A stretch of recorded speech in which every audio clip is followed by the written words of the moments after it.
All right, so I think we still have a few people coming in, but I think it is time to get started. Where's Mandy? She'll give me my cue. Are you ready to go? Yes. Okay, good. So to Mandy's chagrin, I'm going to go off script immediately. So for those of you who don't know, if you become SEG president, you have 7 years of commitment beyond the 3 years on the board. And the very last thing that you do is MC this awards ceremony. So I like to think about this as saving the very best thing for last. What a great experience to get up here and be able to honor and recognize the best of our society. So I'm really excited about doing this tonight. So let's get on with the program.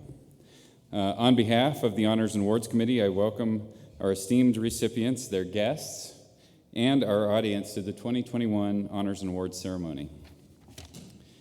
I would like to take a moment to thank SEG President Maurice Nassim for joining me on the stage to present the awards. As you'll see, Maurice will be wearing a mask for the comfort and safety of the awards recipients. A special thank you to Oxy for their continued support of this event.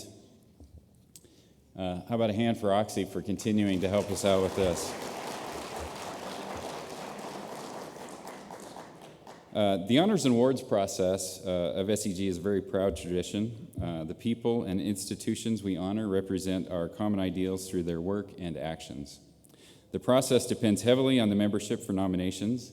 Much research is required to ensure that the process is equitable. I would like to thank my fellow committee members for their efforts in researching the potential awardees. Bill Abriel, Nancy House, Rob Stewart, and Rick Miller. So I'm grateful to them for their diligence, fairness, and thoughtful judgment. So how about a round of applause for the rest of the awards committee? As we are gathered here tonight online and in person, many of us seeing our geophysical family for the first time in many months, I think we have to acknowledge that the global pandemic continues. This has prevented many of our award winners, as you'll see, from attending the ceremony in person. I think that we should recognize that millions have died of the pandemic over the last 18 months globally. And many of our family in the geophysical world have lost their own family and friends, and it's had a big impact. So how about we take a moment of silence to recognize all of those who have been taken from us.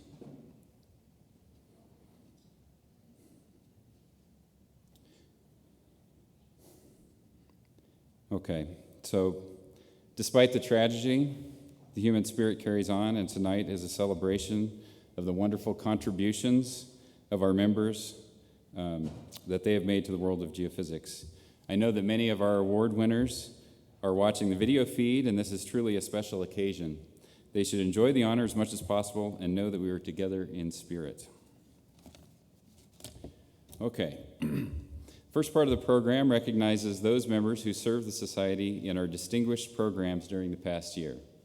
These are our flagship professional development programs provided by the SEG as part of our commitment to our membership.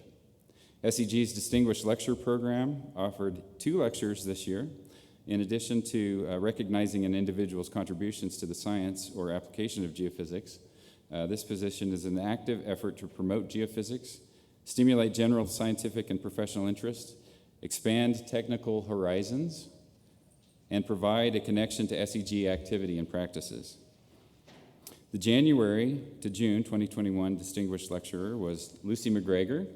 Lucy's lecture was titled Multiphysics Analysis, Extracting the Most from Diverse Data Sets. Congratulations to Lucy.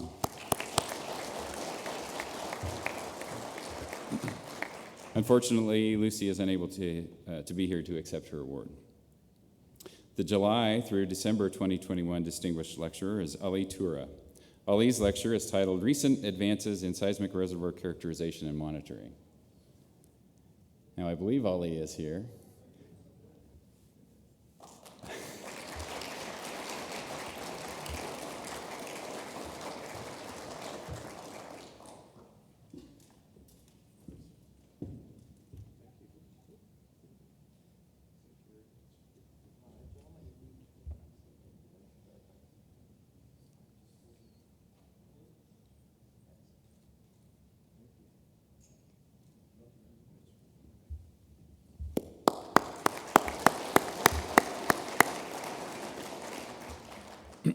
Okay, SEG offers the Honorary Lecturer Program as a companion program to the Distinguished Lecture Series. Each of the Honorary Lecturer Series focuses on a specified region, specified geographic region. This regional focus strengthens the services that SEG provides to its expanding global membership.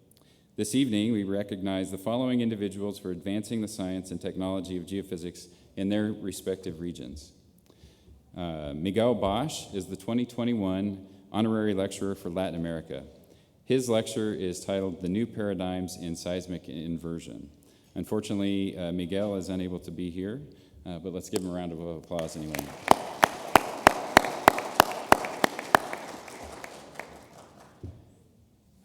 Adriana Ramirez is the 2021 Honorary Lecturer for Europe. Adriana's lecture is titled Seismic Technology in Northern European Waters and the Prevalence of Multiples. Adriana is unable to be here to accept her award, but let's give her a round of applause.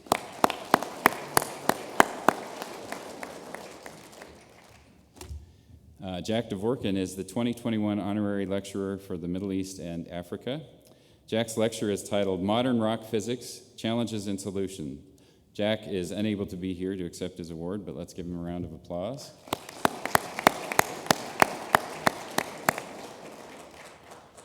Mark Zobak is the 2021 Honorary Lecturer for North America. Mark's lecture is titled Geomechanical Issues Affecting Long-Term Storage of CO2. Mark is unable to be here to accept his award, but let's give him a round of applause. Xiaogui Mao is the 2021 Honorary Lecturer for the Pacific South. Xiaogui's lecture is titled From Multi-Component Imaging to Ocean Bottom Seismic Technology, Challenges or Opportunities. Xiaogui is unable to be here to accept her award.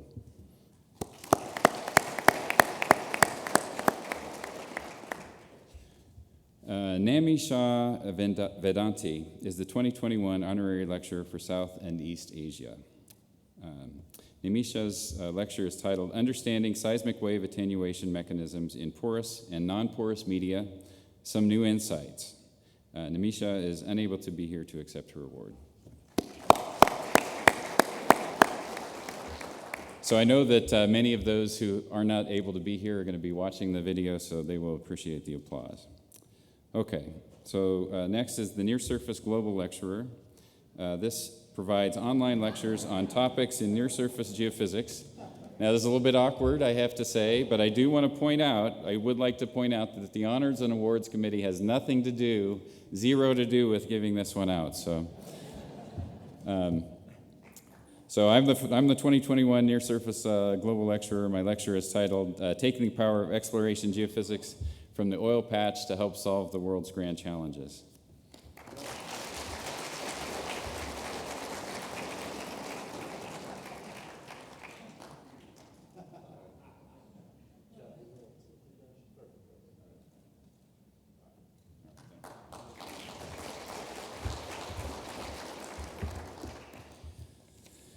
Okay, let's see. So it's now my privilege to present awards honoring our colleagues for achieving the best of the 2020 issues of Interpretation, The Leading Edge, Geophysics, and the 2020 SEG Annual Meeting. This next group of awardees recognizes those who have enhanced scientific knowledge through posters and oral presentations that have been judged by you, the members, to be the best at last year's annual meeting. The 2020 SEG Annual Meeting featured 764 presentations, so this was quite great for an online-only event, and the presenters included many of the most esteemed individuals in our profession. I am pleased now to recognize the winners for last year's meeting. These awards recognize quality in both content and presentation. The best student oral paper presented at the 2020 Annual Meeting is Event Detection Using a Fast-Matched Filter Algorithm, an efficient way to deal with big microseismic data sets by Han Bui.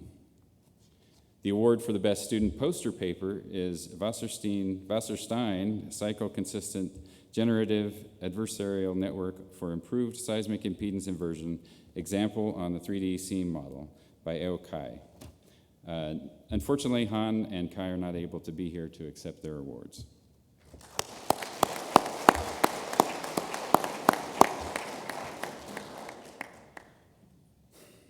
The award for the best oral paper presented at the 2020 annual meeting is A Logical Error in Gassman Poroelasticity by Leon Thompson. Leon Thompson is unable to be here to accept his award, but let's give him a round.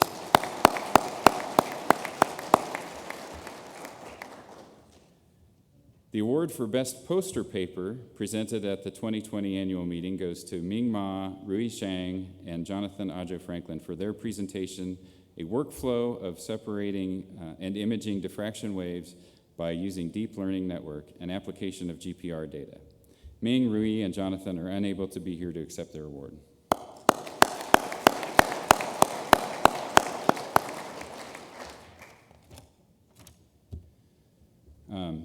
The next award is Best Paper in the Leading Edge in 2020. Nominations for this award are solicited from the membership at large and selected by the TLE editorial board. The award for 2020 is presented to Satyaki Sen, Sri Bharath Karyam, Chen Yin Ong, and Arvind Sharma for their paper, SaltNet, a production-scale deep learning pipeline for automated salt model building.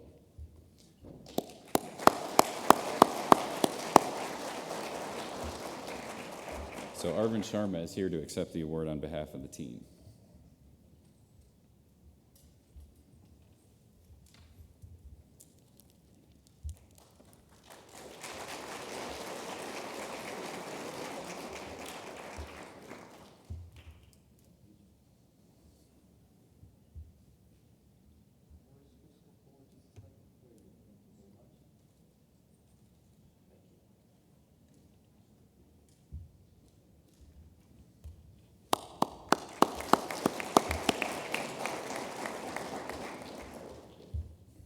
Of great importance to our profession are the peer-reviewed articles in our journals because they form the archived permanent scientific framework of exploration geophysics.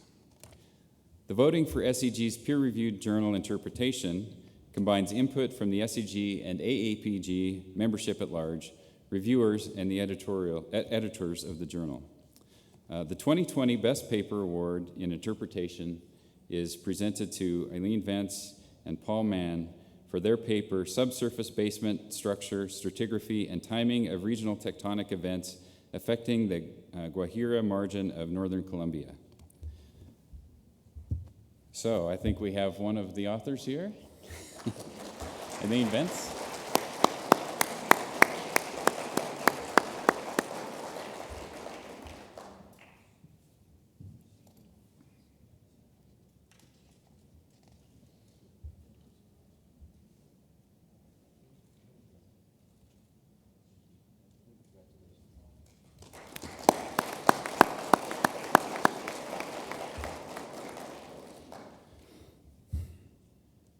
The Best Paper Award in Geophysics is selected by the editor, associate editors, and past editors of Geophysics.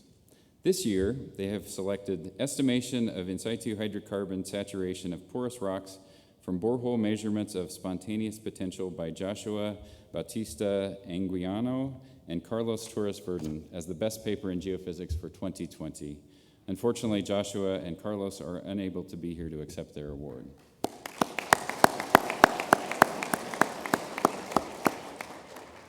Okay, so we're on to the next section. That concludes the awards for the 2020 issues of Interpretation, Leading Edge, and Geophysics in the 2020 SEG Annual Meeting. Up next are some special awards, the SEG Student Chapter Awards. Currently, we have over 200 registered chapters around the world.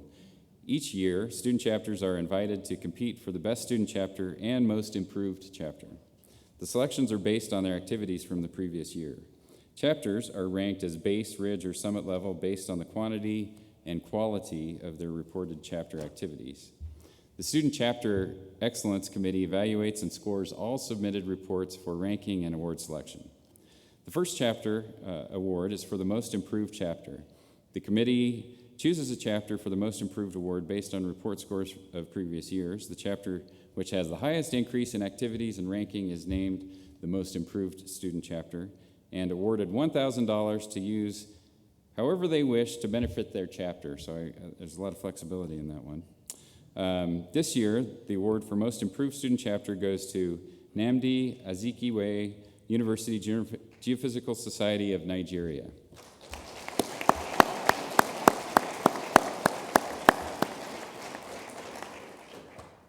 The next award for student chapters is the Best Chapter Award. This award is provided to a summit-level chapter, selected by the committee based on exceptional student involvement and activities, and comes with the prize of $5,000 travel grant for both the chapter faculty advisor and a student to attend the following year's annual meeting. The winner of the Best Student Chapter Award for 2021 is the University of Bucharest, SEG Student Chapter of Romania.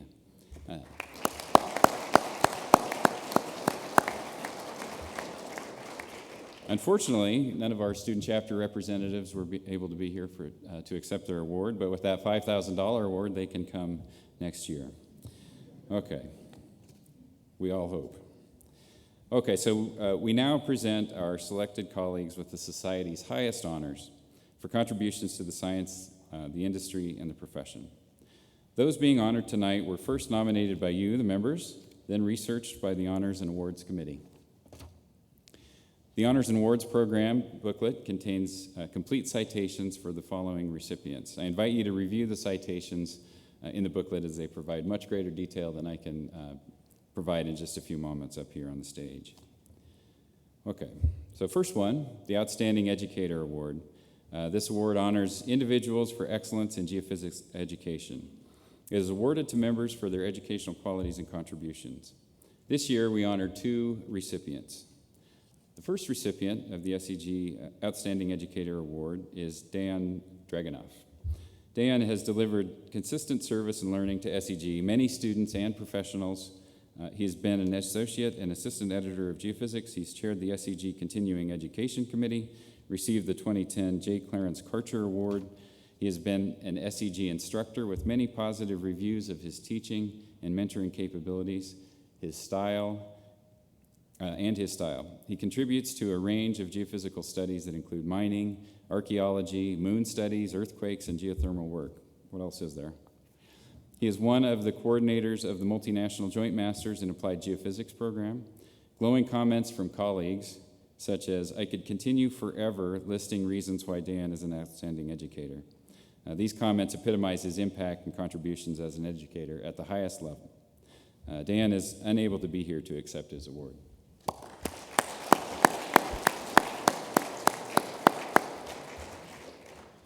The second recipient of the SEG Outstanding Educator Award this year is Kelly Liu. Kelly is a professor in geology and geophysics at the Missouri University of Science and Technology. She has graduated 11 PhDs as a supervisor, another 12 PhDs as a co-advisor, and 39 MS thesis students. She is currently an SEG member and advisor to the local SEG student chapter. She's an associate editor with the Journal of Geophysical Research. She has won 7 teaching awards at her university and is regarded as an excellent researcher and professor. Her students have also won many awards. One student notes that Kelly is a real inspiration for many. Her passion for education was extremely motivating. So congratulations to Kelly. Kelly is unable to be here.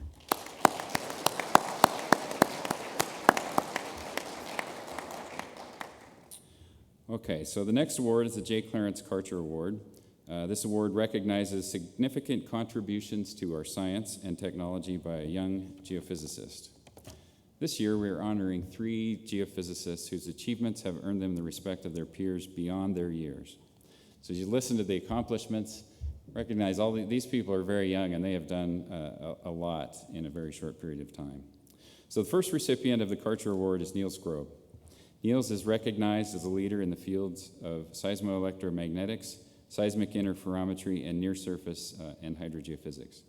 He has been credited with single-handedly re-energizing the seismoelectric community and developing an innovative and insightful roadmap into the future for this discipline. Even at this early stage in his career, he is considered an expert in all things interferometric. Maybe saying that word is one of those, but with the potential to being the academic leader in this field. He has authored 12 journal articles and 5 book chapters. He's been an editor of a book and was awarded Best Student Paper at the SEG 2014 Annual Meeting. He is a patent holder, an associate editor of Geophysics, and winner of the Innovation Award at the 2019 International Conference on Engineering Geophysics. Congratulations, Niels. Niels is unable to join us.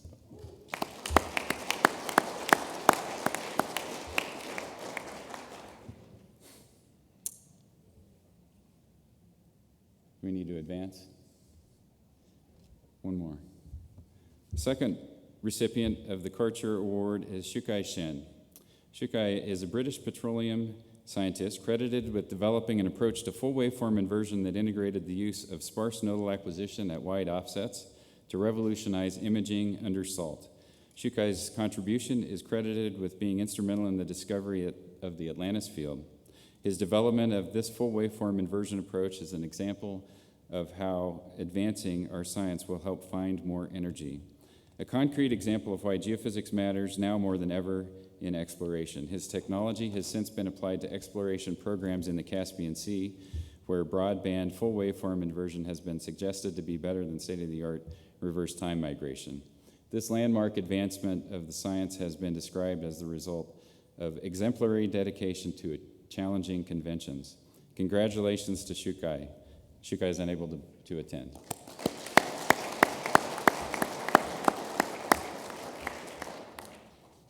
The final recipient of the Karcher Award this year is Jaja's son. The final recipient, let me go ahead one paragraph. Jaja is an assistant professor at the University of Houston and recognized expert in joint inversion of multiple geophysical data sets. He developed a new inversion methodology that combined the classical regularized inversion formalism with fuzzy clustering, allowing a priori statistical petrophysical data to be incorporated into geophysical inversions. A paper that Sun co-authored on this topic received honorable mention in the Best Paper in Geophysics in 2015.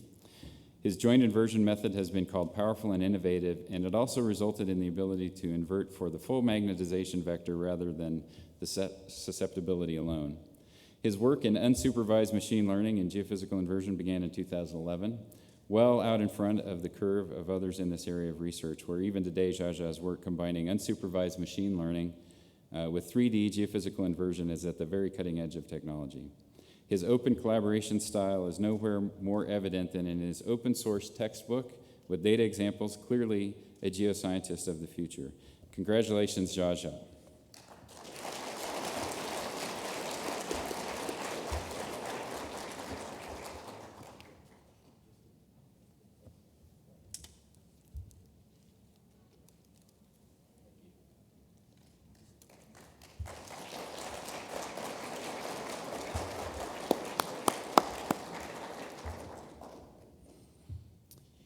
Okay, we now turn to SEG's Life Membership Award. SEG's Life Membership is conferred on members who voluntarily rendered exceptionally meritorious service to the Society. This year, the Society confers life membership to Reginald Michelina. Rinaldo is awarded life membership for his consistent body of meritorious volunteer service to the Society. He has served SEG in many capacities. Most notable has been his work in publications. Rinaldo served on the Leading Edge editorial board and was chair in 2011. He currently serves on the Translations Committee, and when he was chair from 2016 to 2018, he led a group of more than 100 volunteers in pursuit of the Spanish translation of Robert Sheriff's Encyclopedic Dictionary of Applied Geophysics, which was recently completed. He was a co-recipient of the 2017 SEG Wiki Champions Award for his efforts on that translation. He has served on many other committees and has co-organized multiple SEG workshops. Besides his volunteer service to the membership, he has been an outstanding explorationist. Congratulations, Rinaldo.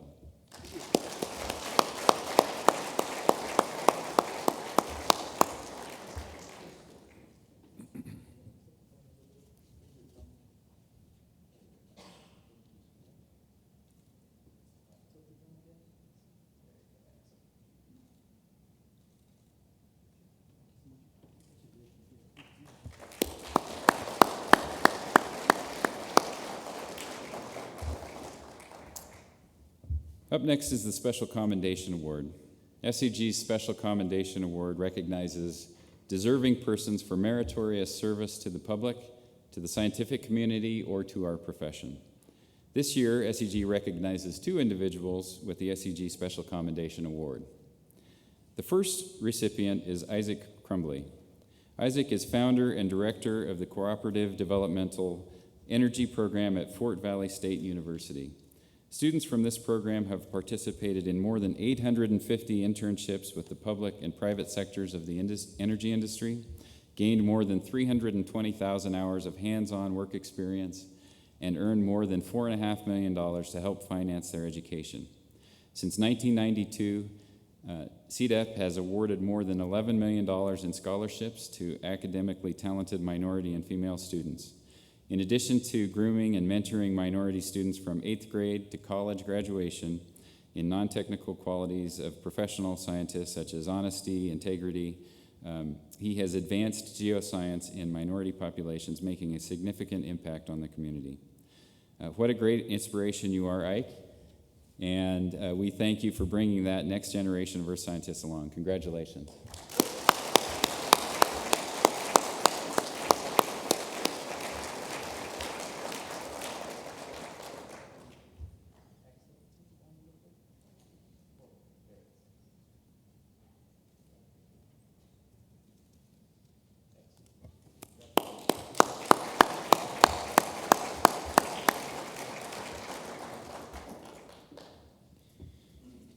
The second recipient of SEG's Special Commendation Award is Yang Liu.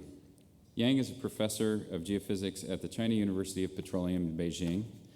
He is well suited to receive the SEG Special Commendation Award for his dedication to student activities, geophysical competitions, and service to SEG.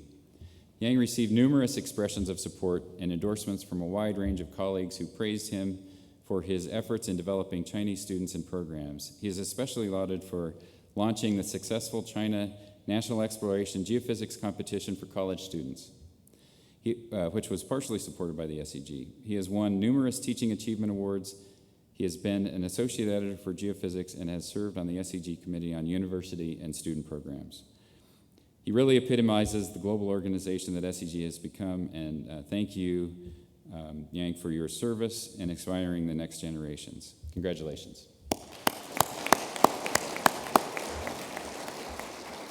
And while I forgot to say, but may be obvious, Yang is unable to attend. Next award is the Craig J. Beasley Award for Social Contribution.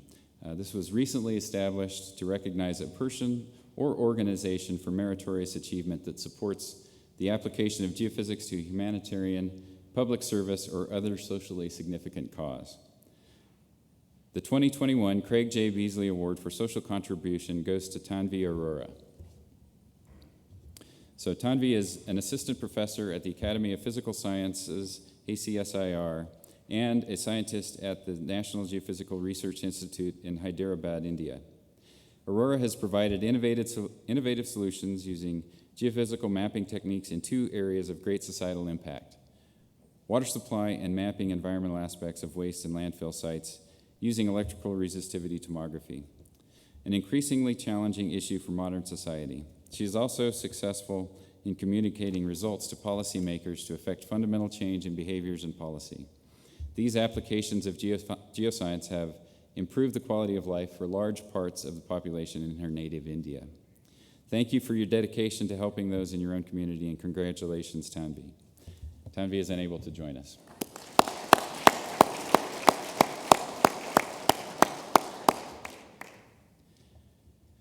All right, up next, we have the Reginald Fessenden Award.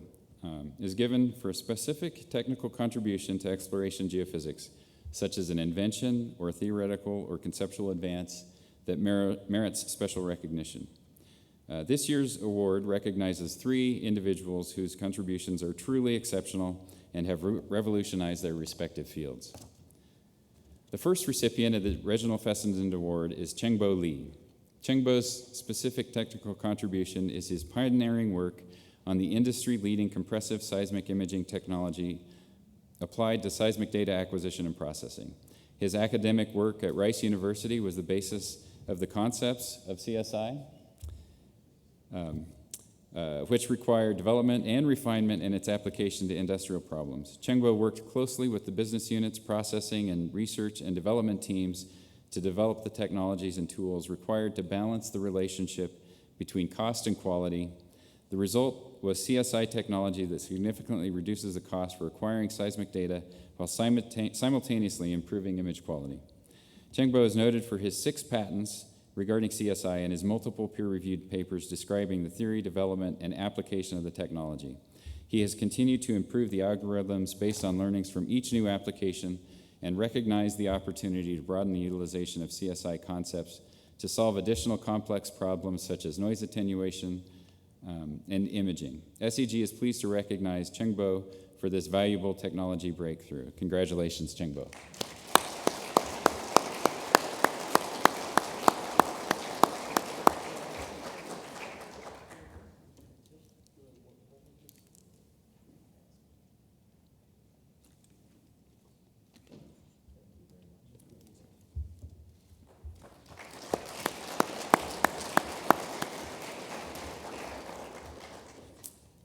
The second recipient of the Reginald Fessenden Award is Boris Gurvich.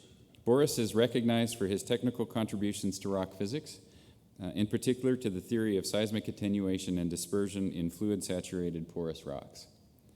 This subject is of major importance in applied geophysics because attenuation and dispersion significantly influence seismic amplitudes and waveforms. The description of wave propagation in attenuative media developed by Boris and his group is vital to the quantitative characterization of rocks and fluids from seismic data. Boris has been among the most prominent rock physicists in the SEG community for many years, and his influential work richly deserves to be recognized by the Fessenden Award. Congratulations, Boris.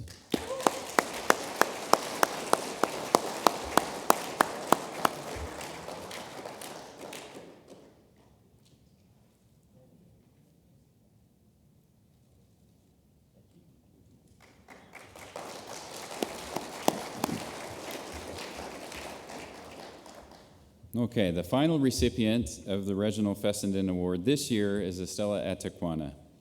Estela is honored for her visionary role as the key originator of an exciting new field of geophysics known as biogeophysics.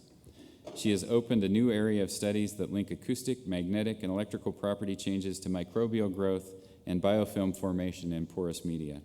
As the near-surface community of applied geophysics expanded its use of geophysical tools to predict the subsurface, there were many unexpected and unpredicted surprises. Estela's work has shown that many of these mysteries are explained by biology. Biogeophysics is fundamental to understanding the underlying processes of interactions between microorganisms and subsurface geologic media.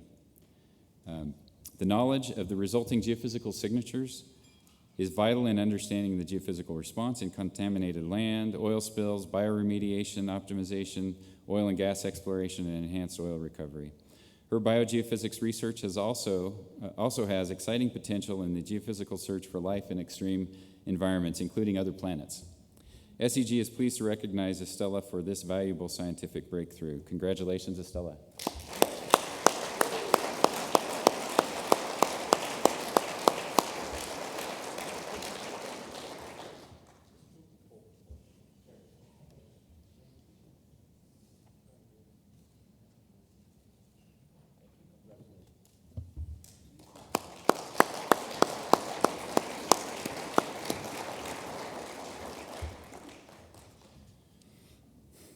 Okay. Honorary membership is awarded for distinguished contributions to exploration geophysics or to the advancement of the profession through service to the society. Being the highest level of membership, the bylaws require that both the Honors and Awards Committee and the Board of Directors approve these awards unanimously.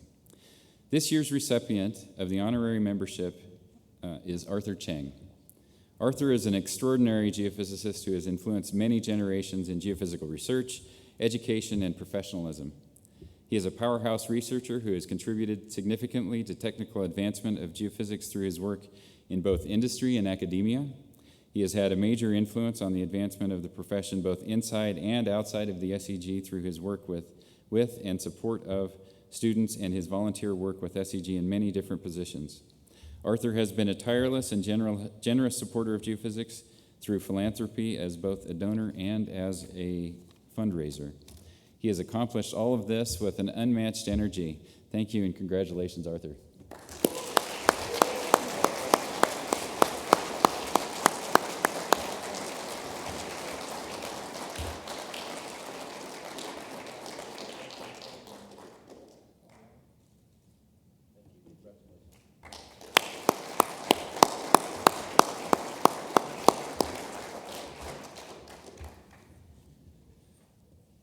So we're getting close to the end, but we have a little ways to go here, and the next two are some of our highest awards.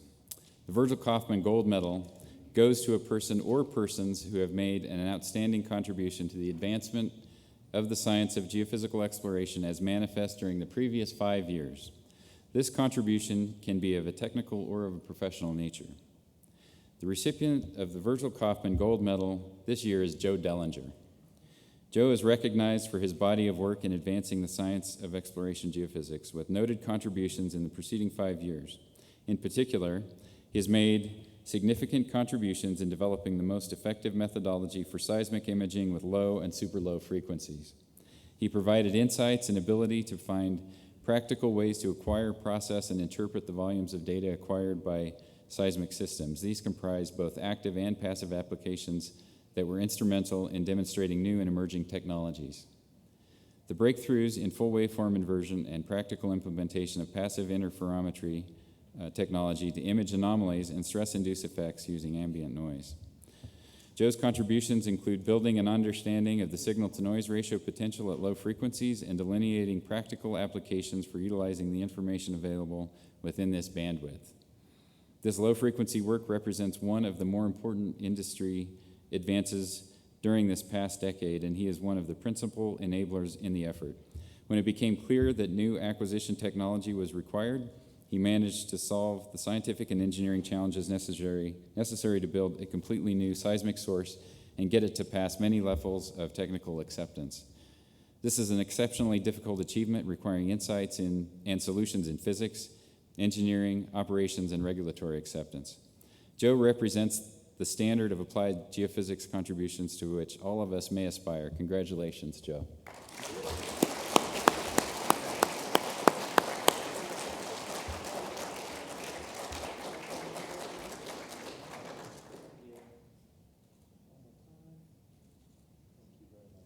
Now I'd like to invite Joe. Joe, you can't run away now. I'd like to invite Joe up to the podium to say a few words. Wow. Well, thank you, everyone. This feels a little bit like giving an award to the last runner in a relay race marathon. So please let me just have a couple minutes to thank the people who got me here. It's not like I did 100% of the work or even 20% of the work. I probably did 5% of the work. So let me thank the 95% who didn't get the award but did the work. Also want to just thank BP for letting me be here in person. So thank you to that. So it reminds me a little bit of a quote by Bismarck, where he said something about the secret to success was to catch the edge of God's cloak as he walked by. Okay, well, maybe it's not God, but I had a lot of coworkers who were working in this area, and the science sort of incremented. And for much of it, I was a passenger and a spectator. And then eventually I was one of the drivers. But it really begins back when I was at Stanford in the 1980s. The person in the chair next to me was Peter Morrow, working on FWI in Claire Bout's group. And I worked with him a little bit, so I'd already heard of FWI back in the 1980s, which was foreshadowing by the universe, I think.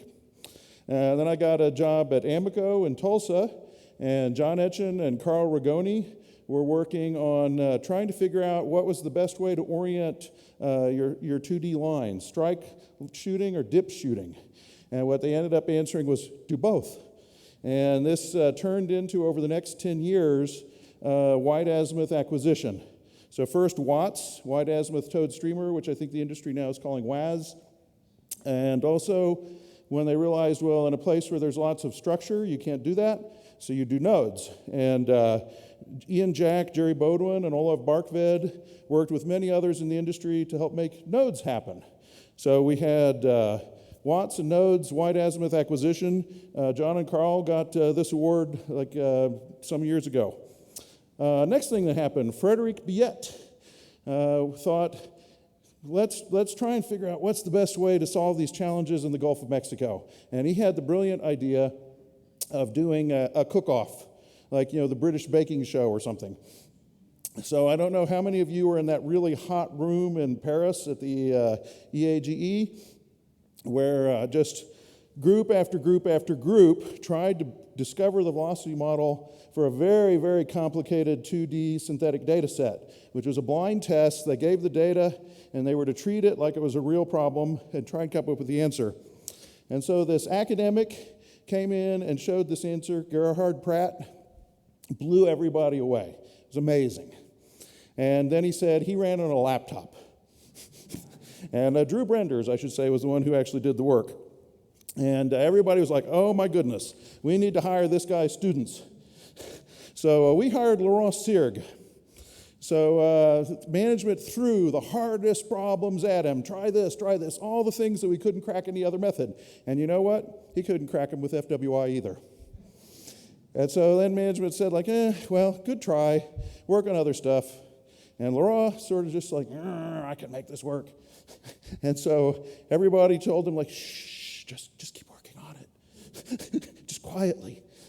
And then he realized, okay, now that I'm not under pressure to solve the hardest problems, let's find the problem that I'm most likely to solve. And we had the shallow gas problem at Valhall, and we had gotten some success with converted wave imaging, and we were very proud. I mean, a lot of people had worked really hard, and we thought our images were good. And what we realized was we had ocean bottom cable, which helped with the low frequencies and wide azimuth, and he cracked it. And oh my goodness, his answers just blew everything out of the water. I mean, the results that we had before him just were embarrassing. And so he, with Gerhard, got this award for that work. Well, of course, what happened? Well, then that influenced drilling decisions. At that time, BP was the operator of Valhall, and they had to show those results to other companies like Shell, where, for example, René Plessy instantly realized, what? Those BP people got FWI to work. And very quickly, the whole industry was cranking out on FWI, session after session at the SEG. Others, knowing it was possible, were able to reproduce Laurent's results very quickly. So anyway, Laurent was trying to figure out, okay, now let's go back to those harder problems BP first wanted us to do. And why can we not do them? And he did all sorts of synthetic tests, and we realized we need really low frequencies and really wide offsets. So Scott Michel and John Etchen were like, how can we do this? We looked at the industry, who's working on this problem? Like, nobody's really working on this problem. So they're like, okay, maybe we should work on this problem. So this is the point where I went from spectator and passenger to captain. So they had 3 people in our group that Tim Summers liked to call the usual suspects. They were the people who are always getting in trouble for doing unauthorized research. So I was one, Alan Ross was one, and Ray Abma was one. And so they said, okay, let's get the usual suspects to actually work on something insane. So Alan and I were put in charge of trying to make a low-frequency source. And the other thing that had happened was about that time, there was an earthquake in the Gulf of Mexico. And it wasn't quite unauthorized research, but I managed to talk BP into letting me look into that earthquake. And we found it did some interesting work. We eventually discovered it looked like a weird, shallow earthquake, not a landslide, which was good. But because of that, I'd become like the weird low-frequency expert. And from that, I knew that our existing recording technology could record low frequencies because the earthquake was an excellent source. So I knew the problem was on the source side. So we set out with Alan. Alan had some connections. So he poked around in the industry trying to find inventors. We went through proposals in late 2006, early 2007. Ended up with one from Cambridge Applied Physics, a guy named Mark Harper. And he came up with an idea for like a captive bubble resonator. And so we ended up bringing Graham Openshaw on board to actually make it happen, and worked with a company called Oceanworks. And the people there who were like really instrumental were Walter Brazick and Andreas Huster. And then the challenge was actually testing the thing once we built it and getting it in the Gulf of Mexico. So when we first went to the regulatory authorities with our crazy 26-ton, I think, device that moves 1 cubic meter of water back and forth when it vibrates, the regulator's just like, what do we do? That looks scary. So the person who had to work with the regulators a lot to try and figure out how you get such a thing approved was Alan Ross.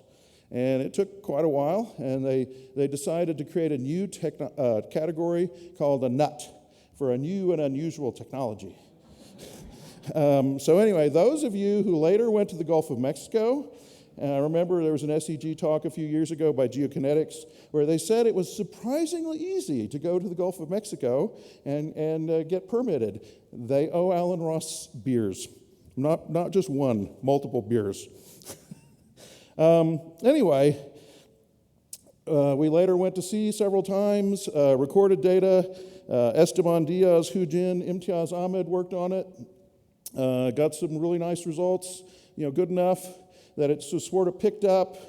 And we made it possible for people to talk about low-frequency sources without being laughed at, which I think is, in the end, our major contribution. It's not really one particular technology that wins the race. It's just sort of getting it to be not a silly idea. And I also want to thank Ken Kraft at Fairfield. He was a great mentor. He really taught me about how to process data and keep track of amplitudes and stuff. All right, so what happened to the third usual suspect, Ray Abma? He went on his own crazy adventure, and he ended up working with Kang Fu on independent simultaneous sources. And I would say, actually, in terms of success, I think Ray actually may have been more successful, because one of the ways we're getting low-frequency data now is just having lots of sources going at once. And so in terms of volume of data acquired, I think Ray actually might be deserving in the future. Anyway, I just want to end by saying, for those young people who want to have success, what are my secrets of wisdom to impart from this adventure of the last 15 years?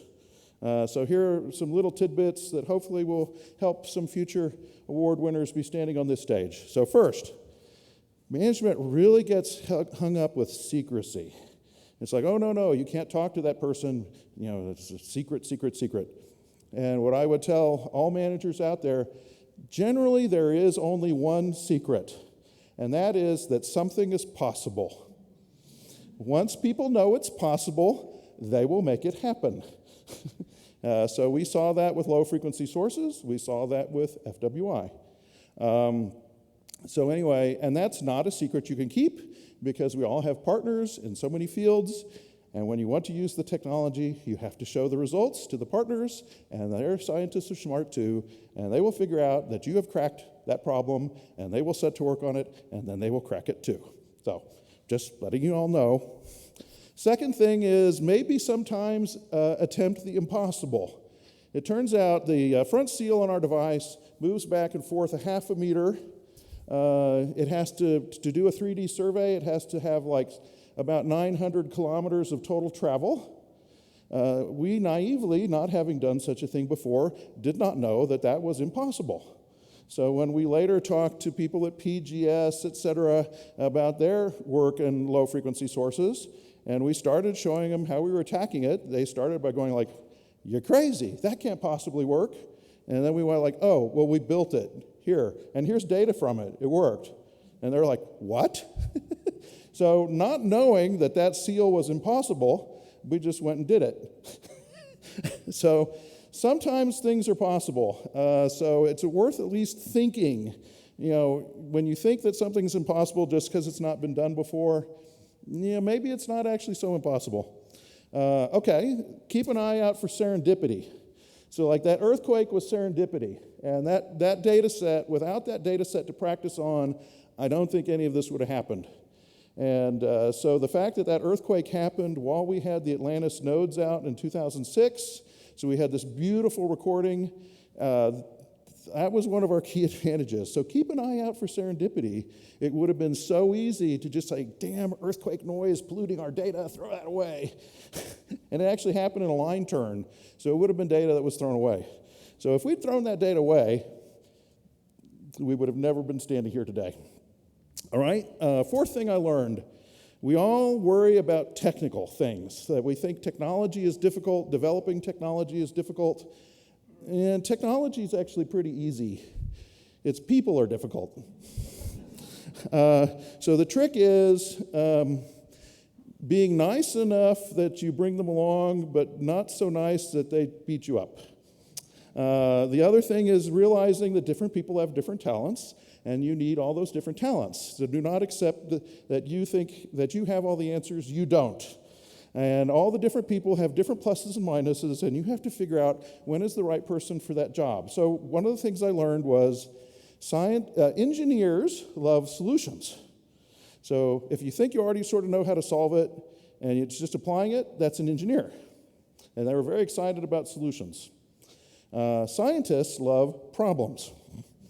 So if you give a scientist's job to an engineer, they will get frustrated. If you give an engineer's job to a scientist, they will get bored. And you also need like project managers and all sorts of other things. So part of the trick is just balancing all those off each other. I'm not sure I was that good at it. I had a lot of advice from Scott, who is like brilliant at it. What are the talent that I think really most makes the difference in discovery? I am almost done.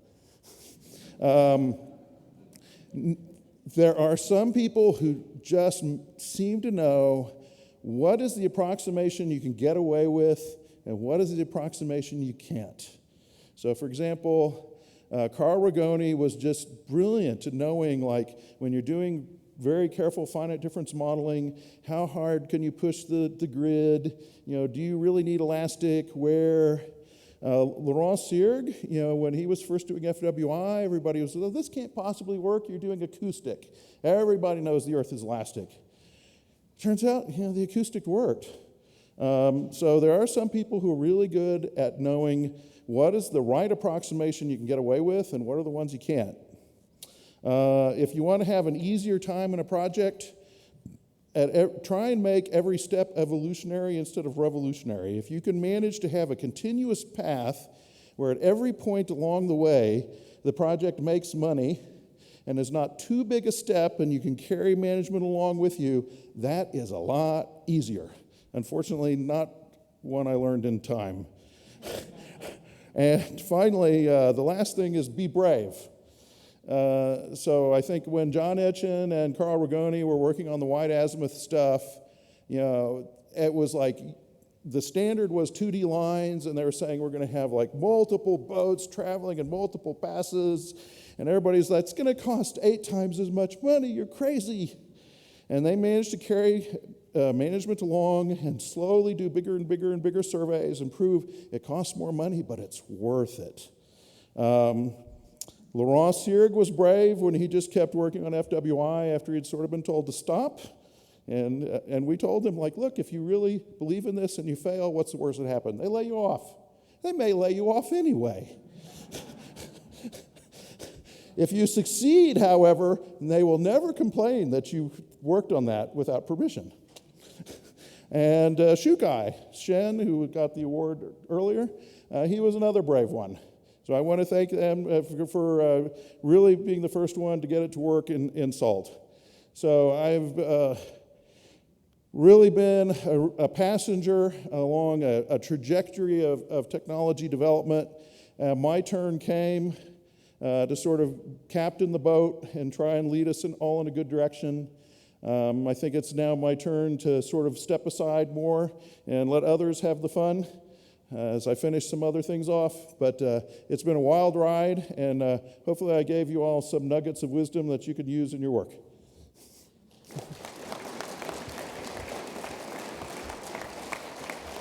And hopefully that wasn't too long or boring. Well, thank you, Joe, for those great words of wisdom. I did want to point out to you, Joe, the instructions for nominating somebody for an award are, well, you can Google search it real quick on the SEG pages, and the process is all there, so put Ray in. Oh, you forgot something important.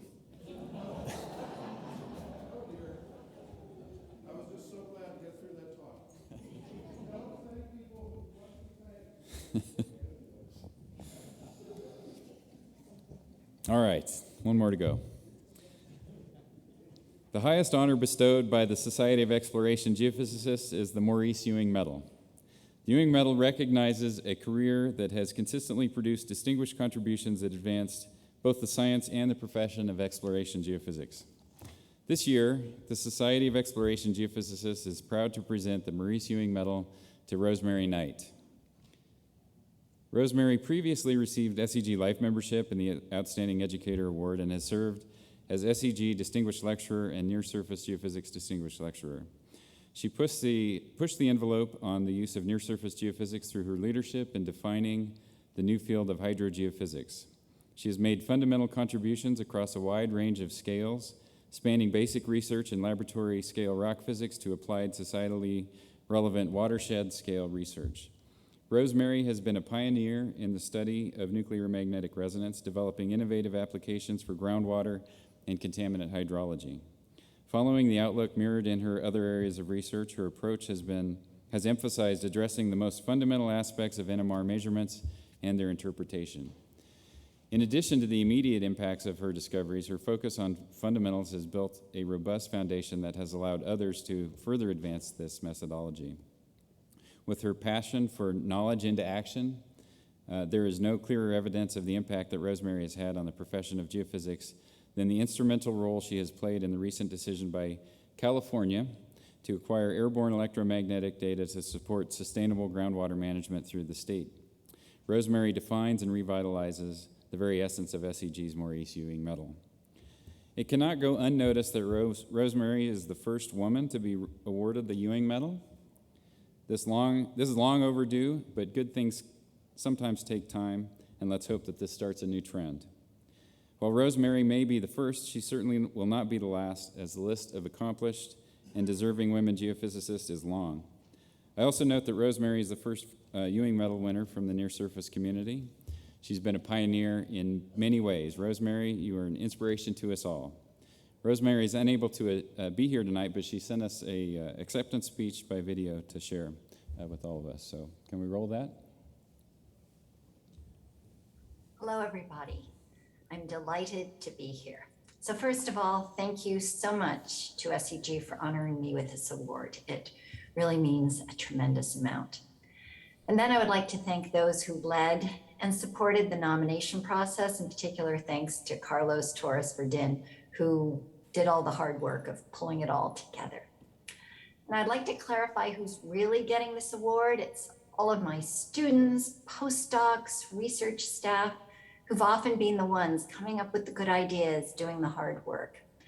And it's been my research group, along with collaborators and colleagues in the large worldwide geophysics network, who've been the ones who have made this all so rewarding and so much fun. While I definitely love what I do, it is truly because of who I work with. I must say a huge thank you to Amos Nur, who was the best advisor ever during my PhD at Stanford. He created an environment that was so supportive, it made me quite fearless about heading off in new directions. And it was in 1985, as I was finishing up my PhD, that I went into Amos's office and said, I know what I want to be. And Amos said, what? And I said, a hydrogeophysicist. And he said, what's that? And I said, well, there are hydrogeologists, so there should be hydrogeophysicists. So that's what I did, working in this area of near surface geophysics, environmental geophysics, hydrogeophysics. I was inspired to take the central role that geophysics plays in oil and gas and establish it in the same place in groundwater as an essential component in exploring for, evaluating, and managing that resource. So with my research group, we've always been focused on the science, getting those publications in geophysics, really figuring out how to acquire the data, how to interpret them. But it was clear 20 years ago that the real challenge was getting this groundwater geophysics adopted out of Geophysics, the journal, and into practice. Outside of academia at that point, there was great enthusiasm for drilling wells, some interest in geophysical logging, electrical resistivity was being used, but limited, if any, enthusiasm for ground-based or airborne geophysics.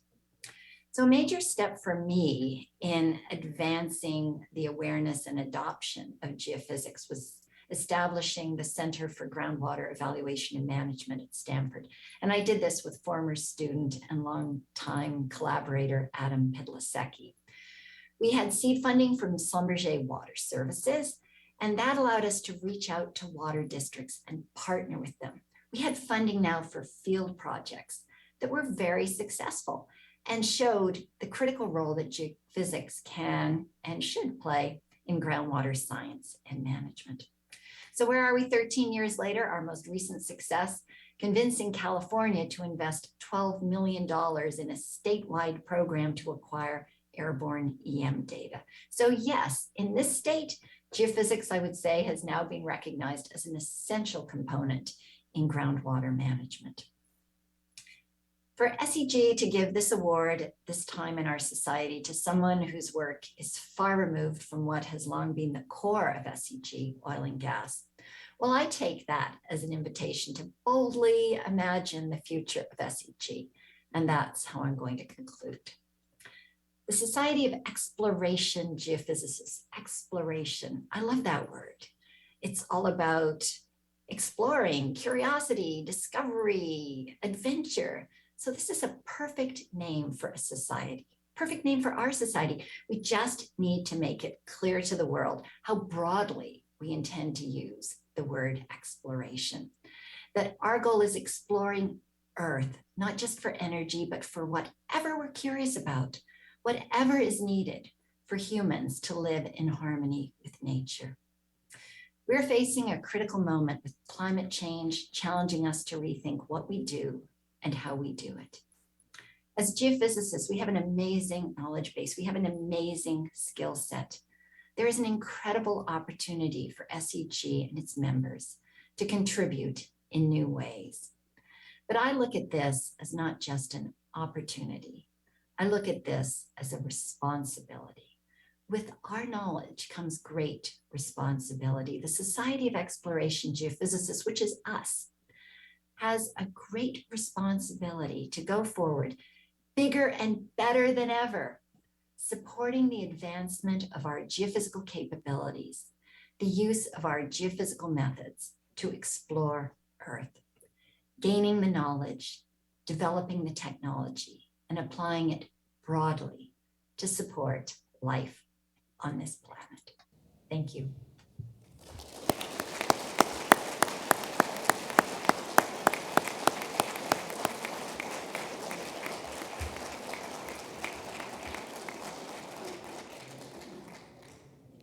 Well, I realize at this point in the ceremony, you all may be anxious to make a sprint for the bar, but we have one more presentation, and this is an important one. Maurice Nassim has been an outstanding SEG president for the 2021 term. I think you'll all agree. This has been an exceptionally challenging year, and SEG has emerged as a strong professional society, dedicated to serving its members and prepared for whatever the future might bring, and we know that there are a lot of changes out there right now. Please join me in thanking Maurice and recognizing his hard work and dedicated service during his presidential term.